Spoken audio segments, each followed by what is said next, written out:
Aristotle's God did not create the universe. And that single fact changes how Western philosophy understood God forever. In fact, if you think Aristotle's Unmoved Mover is anything like the creator God of Christianity, you've completely misunderstood him. And so did most of medieval theology. By the end of this video, you'll understand why Aristotle rejected a creator God, and why later theology had to radically reinterpret him to make Christianity work. You'll see why Aristotle's God is absolutely perfect, and yet completely indifferent to your existence. And you'll understand why the attempt to merge Aristotle's metaphysics with biblical theology created problems that philosophy is still trying to solve. This isn't about attacking religion. It's about understanding what Aristotle actually said before theology rewrote him. Most people assume Aristotle believed in a God who creates the world from nothing, decides to bring the universe into existence, acts with intention and purpose, governs creation with divine will, intervenes in natural processes. That picture doesn't come from Aristotle. It comes from theology reading him backward. Here's what happened. Medieval Christian thinkers, especially Thomas Aquinas, loved Aristotle's philosophy. His logic, his metaphysics, his understanding of causation. They saw the unmoved mover and thought, that must be God, the Creator. They saw pure actuality and thought, that must be the God of Genesis. And for centuries, Western theology has been treating Aristotle as if he were building a philosophical foundation for the biblical God. But he wasn't. Aristotle wasn't trying to explain how the world began. He was trying to explain why motion exists at all. And the answer he gave is so radically different from creationism that most people can't even see it. Because we've been trained to read God and immediately think creator. We assume that if something is divine, it must have made the world. If something is ultimate, it must have acted. If something is perfect, it must have willed existence into being. But Aristotle rejected all of that. And until you understand why, you can't understand Aristotle's God at all. Aristotle was Plato's student, but he became Plato's sharpest critic. He rejected Plato's theory of forms, the idea that reality exists in two separate realms: the eternal world of perfect forms and the changing world of physical things. For Aristotle, there's only one world. This world. The world of change, motion, growth, and decay. And the question that obsessed him was, how does change work? Why does anything move? Why do acorns become oak trees? Why do stones fall? Why does anything transition from potential to actual? Aristotle built an entire system around this problem. He developed the concepts of substance, essence, potency, and actuality. He created the four causes: material, formal, efficient, and final. All of it was designed to explain one thing: change. And at the heart of his system, he needed an explanation for why motion never stops. Why the cosmos keeps moving. Why there's constant transformation instead of static being. But here's the key. Aristotle wasn't asking who created the world. He was asking why motion exists at all.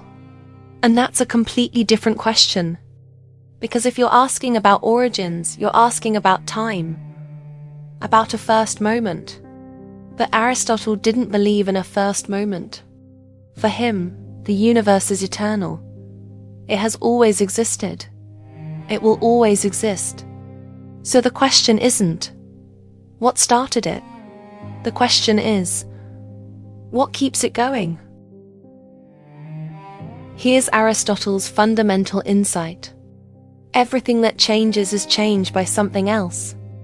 Nothing moves itself from potentiality to actuality. An acorn has the potential to become an oak tree. but it doesn't actualize that potential on its own. It needs soil, water, sunlight, external conditions that bring out what's already latent within it. A cold piece of metal has the potential to be hot, but it won't heat itself. Something already hot, fire for instance, must actualize that potential. This is the principle of causation, and it applies to everything in the physical world. Motion in Aristotle's broad sense means any kind of change. Physical movement, yes, but also growth, decay, heating, cooling, thinking, desiring. All of it requires an external cause. Now here's the problem. If everything that moves is moved by something else, what explains motion itself? You can trace causes backward. This moved that, which moved the other thing. But you can't go back infinitely. Not because time has a starting point, but because the chain of causation needs a foundation right now. Here's the key distinction. Aristotle isn't looking for a first moment in time. He's looking for a first explanation. Something that explains why there's motion at all, not in the past, but in the present. Something that sustains motion without itself being moved. And that something is what Aristotle calls the unmoved mover. Not the first cause in a temporal sequence, but the ultimate cause in an ontological hierarchy. The foundation that makes all motion possible. So what is the unmoved mover? It's not a being who decides to move things. It's not an agent who pushes the cosmos into motion. It's a principle of pure actuality. Let me explain. For Aristotle, everything in the physical world is a mix of actuality and potentiality. A piece of wood is actually wood, but potentially fire. A child is actually a child, but potentially an adult. Everything has unrealized potential. Everything can become something it's not yet. But if everything is a mixture of actuality and potentiality, then everything is subject to change. And everything that changes needs an external cause. So there must be something that is pure actuality. Something with no potentiality left. Something that cannot change, because there's nothing left for it to become. That's the unmoved mover. Not unmoved because it's static or inert, but unmoved because it's already perfect, already complete, already fully actualized. And here's the critical insight. The unmoved mover doesn't push the universe. It doesn't reach out and move things. It attracts. The cosmos moves toward the unmoved mover the way a lover moves toward the beloved, not by being forced, but by being drawn. Aristotle uses the metaphor of desire. Everything in nature desires its own perfection. The acorn desires to become the oak. The cosmos desires to imitate the perfection of the unmoved mover. And that desire, that attraction, is what sustains motion. Here's the phrase that captures it. Aristotle's God doesn't start motion. He explains why motion never stops. He's not the first domino in a chain. He's the magnetic pull that keeps the whole system in motion, not by acting, but by being, by existing as pure, perfect, unchanging actuality, the ultimate object of desire for everything that exists. And this is where everything shifts. Because the unmoved mover doesn't do anything. He just is, and that's enough. This is where most readers quietly project a creator into Aristotle's system, because we hear unmoved mover and think origin. We hear first cause and think beginning. We hear God and think Genesis. But Aristotle never said any of that. And the moment you force his philosophy into a creationist framework, you destroy what makes it coherent. So here's the question nobody asks. If the unmoved mover doesn't create, what does he do? Here's the core argument. For Aristotle, the universe is eternal. It has no beginning, It has no end. It has always existed in motion, and it will always exist in motion. There is no before creation, because there is no creation. Now, why does this matter? Because creation implies change. If God creates the universe, that means at one point, the universe didn't exist. Then God acted, and then the universe existed. That's a transition. From non-existence to existence, from not acting to acting. And any transition is a form of change. That the unmoved mover cannot change. Change means moving from potentiality to actuality. And the unmoved mover is pure actuality, with no potentiality left. So God cannot go from not creating to creating, because that would require him to actualize a potential. And he has no potentials to actualize. Here's the devastating consequence. A creator chooses to create.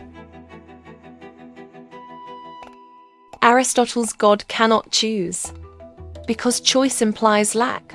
Choice means you could do A or B, which means you're not yet doing either, which means you have unrealized potential. But God has no unrealized potential. So God cannot choose, cannot deliberate, cannot decide to act. He simply is, eternally, unchangingly, necessarily. And that means creation is impossible. Not because God lacks power, but because the very concept of creation contradicts what God is.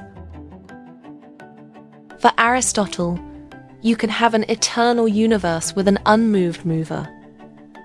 Or you can have a created universe with a God who acts. But you can't have both. And Aristotle chose the eternal universe. So if the unmoved mover doesn't create, what does he do? Nothing. Literally nothing. He doesn't intervene in the world.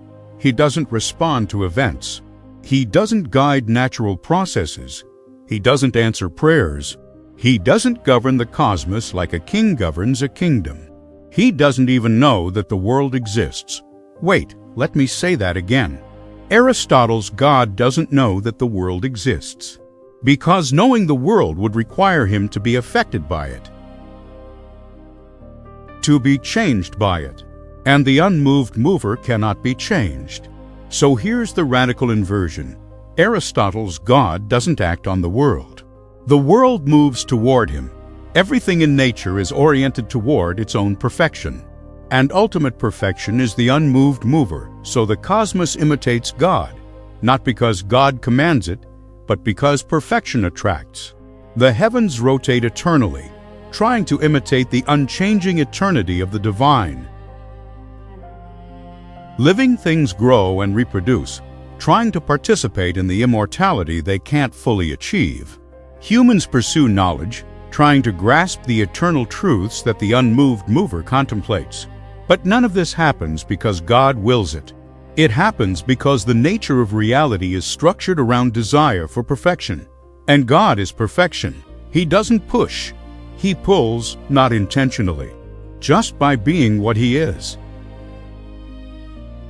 Think of it like this. The sun doesn't decide to warm the earth. It just radiates heat by nature. And everything that can be warmed is warmed. The unmoved mover works the same way. He doesn't decide to move the cosmos. He just is pure actuality, and everything that can move toward perfection moves, not because he wants it to, but because that's what imperfect things do when confronted with perfection. They reach, they strive, they imitate, and God remains completely unaffected, eternally perfect, eternally still, eternally indifferent. So what does the unmoved mover actually do? He thinks. That's it. Pure thought. Eternal contemplation. But here's the part that makes people uncomfortable. He only thinks about himself. Aristotle calls this thought thinking itself. Noesis noesios. The unmoved mover is pure intellect. and the only object worthy of eternal contemplation is himself, because anything less than perfect would be beneath him. To think about the world with all its change, imperfection, and contingency would be to lower himself, to contemplate something inferior, and God cannot do that. So he contemplates the only thing that is perfectly intelligible, perfectly beautiful, perfectly good, his own essence, and he does this eternally, without interruption, without distraction, without ever looking outward. Now here's the consequence. God knows everything by knowing only himself. How? Because God is pure actuality. He is the fullness of being, and everything that exists is a diminished reflection of that fullness. So, by knowing his own essence perfectly, he knows what it means to be. But he doesn't know you. He doesn't know your name. He doesn't know your struggles, your prayers, your hopes. Not because he's cruel, but because knowing particulars would require him to be affected by the world, to receive information from outside himself. And that would make him dependent, passive, imperfect. So Aristotle's God is perfectly wise and utterly unaware of your existence. He is eternal bliss, locked in self-contemplation. He is the ultimate explanation for everything, and yet completely removed from everything. You can admire him. You can imitate him. You can orient your life toward him, but you cannot pray to him, because he will never hear you. Not because he refuses, but because hearing requires change. And the unmoved mover cannot change. This is the God of pure philosophy. Perfect, necessary, absolutely indifferent. So here's the problem that medieval theology inherited. Aristotle gave them the most rigorous metaphysical system ever constructed, a philosophy of causation, substance, actuality, and potentiality that made rational sense of the world. But he also gave them a God who doesn't create, doesn't love, doesn't know you, doesn't act. And Christianity couldn't accept that, because the biblical God is a creator. He speaks the world into existence. He loves his creation. He intervenes in history. He sends prophets, performs miracles, answers prayers. He becomes incarnate. That's a God who acts, who changes his relationship with the world, or at least appears to, who cares.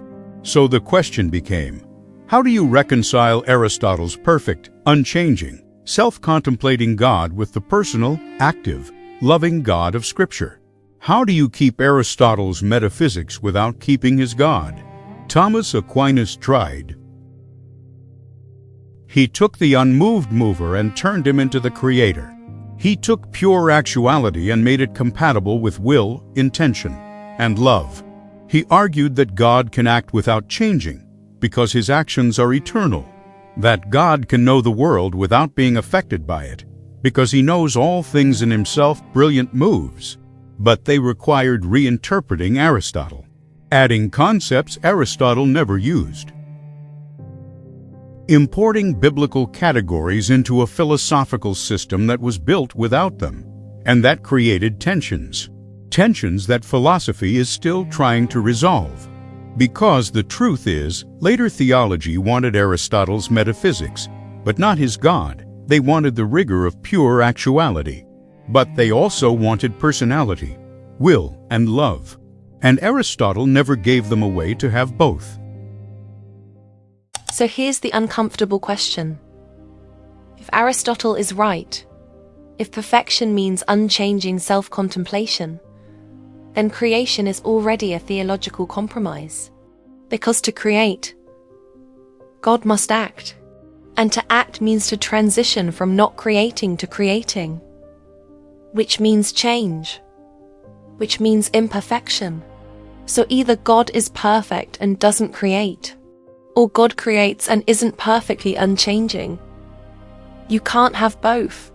Aristotle chose perfection. Christianity chose creation. And every theologian since has been trying to merge them. But maybe they can't be merged. Maybe the God who loves, chooses, and acts is no longer the ultimate explanation. Maybe he's one step removed from it. A demiurge, like Plato's craftsman. Powerful, yes. Personal, yes. But not the final ground of being. Because the final ground can't change, can't act, can't care. And if that's true, then the question becomes, do we need God to care? Or do we just need God to exist? Can perfection be enough? Or does meaning require relationship? In the next video, we'll see how Christian thinkers tried to merge Aristotle's philosophy with biblical theology, and why that created problems they never fully solved. Can you turn the unmoved mover into a creator? Can pure actuality be compatible with divine will and love?